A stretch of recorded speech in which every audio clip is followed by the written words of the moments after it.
शादी के लिए बोला झूठ। Heart touching story in Hindi. Sakshi का परिवार मिडिल क्लास है। परिवार में माँ पिता है। साक्षी के जीवन में तब जिम्मेदारियां बढ़ जाती है जब एक दिन अचानक उसके पिताजी को पैरालिसिस आ जाता है। साक्षी पर अब उसके छोटे भाई और एक छोटी बहन के साथ पिता के इलाज और घर चलाने का बोझ आ गया है।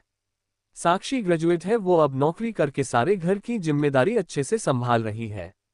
उसे अब अपनी फैमिली के अलावा कुछ नहीं दिखाई दे रहा है। पिता और माँ को साक्षी पर गर्व है। साक्षी ने इस दौरान कई अच्छे रिश्ते को मना कर दिया। इसमें से कुछ उनके रिश्तेदार ने बताए थे, इसलिए रिश्तेदार अब साक्षी से थोड़ा जलने लगे। साक्षी को एक लड़का रचित कुछ दिनों से फॉलो कर रहा होता है। लड़के को साक्षी अवॉइड करती है, लेकिन उस लड़के रचित का रिश्ता लेकर उसकी माँ उनके घर आती है। वो लड़का अच्छी पैसे वाली फैमिली से था।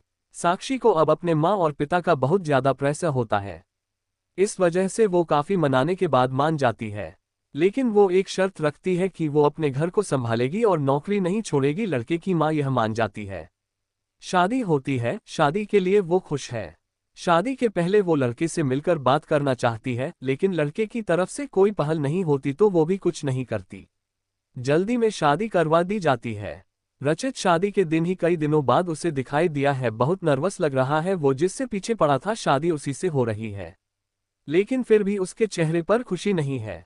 साक्षी को बात अजीब लगती है। उसको अंदेशा हो जाता ही कि कुछ गड़बड़ है। सुहागरात कीन्सेस पर वो बैठी है और बाहर से कई मर्दों की आवाज आ रही है। तभी वो बैठी बैठी सोचती है कि वो उन्हें आवाज से कैसे पहचानेगी, क्योंकि अभी तक उसने उनकी आवाज सुनी ही नहीं। और फिर रचित कमरे में आता है। चेहरे का रंग पूरा उड़ा हुआ रहता है। साक्षी एक नज़र चुपके से उठाकर उसे देखती है। वो भी बिस्तर के एक कोने पर बैठ जाता है। कई देर हो जाती है। साक्षी को अजीब लगता है, क्योंकि रचित ना कुछ बोलता है और ना ही उसके पास आता है। फिर साक्षी ही पहल करती है और कहती है, सुनिए, आप इतने नर्वस मत होइए, मुझे आप पसंद है। रचित उसकी ओर मुड़ता है। साक्षी उसको पूछती है, क्या हुआ, आप खुश तो है ना? रचित केवल गर्दन हिलाता है। साक्षी बोलती है, मुझे आपसे बहुत बातें करनी थी, लेकिन आपने पहल ही नहीं की, चलिए अब करते हैं। रचित अभी भी चुप रहता है। साक्षी फिर बोलती है, आप कुछ बोल क्यों नहीं रहे? रचित की आंखों में अब आंसू आ जाते हैं। साक्षी घबरा जाती है, क्या हुआ, मुझे बताइए तो। रचित अब साइन भाषा में बताता है कि वो बोल नहीं सकता। साक्षी को धक्का लगता है। वो चुप हो जाती है और रचित से दूर हो जाती है।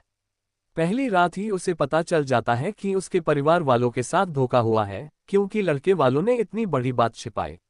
उसे धोखा बर्दाश्त नहीं होता है। वो अपने घर वापस लौट आती है। उसके परिवार को भी इस बात का पता नहीं होता।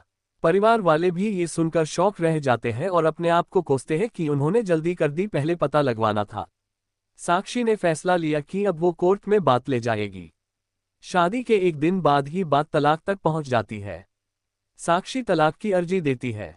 रचित की मां साक्षी के घर आती है। साक्षी की मां उन्हें भला बुरा कहती है। साक्षी उन्हें रोकती है। वो पूछती है, आपको जरूरी नहीं लगा इतनी बड़ी बात हमें बताना? रचित की मां नीचे मुंह कर और चुप रहकर सारी बात सुन रही है।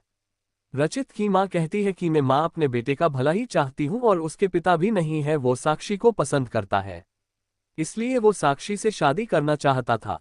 मैंने हिम्मत की बोलने की, मगर मैं कर नहीं पाए। फिर मुझे डर भी लगा, क्योंकि पहली बार उसने कुछ करने को कहा। उसने तो मुझे बोला था कि तुम्हें सब बता दो, और मैं चाहती भी थी, लेकिन नहीं कर पाए। मैंने रचित को भी झूठ बोला कि तुम मान गई, लेकिन शादी के पहले उसे पता चल गया कि मैंने उसको झूठ बोला है। तब तक देर हो गई थी, इसलिए वो खुश नहीं था। साक्षी, शायद तुम मुझे समझ पाओ। साक्षी अभी भी गुस्से में है। वो बोलती है कि मुझे रचित के ना बोलने से कोई प्रॉब्लम नहीं है। गुस्सा इस बात का है कि आपने धोखा दिया, झूठ बोला, और वो मुझे बर्दाश्त नहीं। तलाक की अर्जी के बाद रिश्तेदार तो साक्षी और उसके परिवार की इस हालत पर खुश है। वही तलाक में अभी कुछ महीने का समय है। साक्षी अब अपने घर पर पहले की जीवन शैली पर लौट आती है। वो जॉब पर जाती है और कुछ दिनों बाद फिर रचित उसे दिखाई देता है, दूर से ही बस। अब वो साक्षी को देखता है। साक्षी के ऑफिस के बाहर वो लगातार आता है। 15 दिनों तक साक्षी उसे अवॉइड करती है। फिर एक दिन उसके पास जाकर बोलती है, अब ये सब करने से कुछ नहीं होगा और मैं नहीं चाहती कि तुम कुछ नाटक करो, इसलिए यहाँ आना बंद कर दो, समझे? साक्षी की बातें वो सुन रहा है। वो साक्षी को इशारों में काफी पीने को कहता है, लेकिन साक्षी वहां से चली जाती है। अगले दिन फिर वही रचित खड़ा रहता है। साक्षी उसके पास जाकर कहती है, काफी पीकर मेरा पीछा छोड़। दोगे? रचित गर्दन हाँ में हिलाता है। टेबल पर दोनों आमने सामने बैठ है। रचित अपने फोन में कुछ मैसेज टाइप करता है। साक्षी उसको देख भी नहीं रही है। साक्षी के फोन में मैसेज आता है। रचित का लिखा होता है, sorry but I really love you so much. कोई भी बोलने वाला तुम्हें मुझसे ज्यादा प्यार नहीं कर सकता। और बात तो झूठी भी कोई सकता है, लेकिन आंखें हमेशा सच बोलती है। एक बार मेरी आंखों में देख लो, फिर तुम्हें जो सही लगे वो करना। साक्षी का सारा गुस्सा मैसेज पढ़ते ही चला गया। वो धीरे से अपनी आंखें उठाकर रचित की आंखों में देखती है और उसकी आंखों से आंसू निकल आते हैं। वही वो उसको बोलती है, पहले ऐसी बात नहीं लिख सकते थे, मुझे आज तक कभी किसी ने ऐसे नहीं समझाया।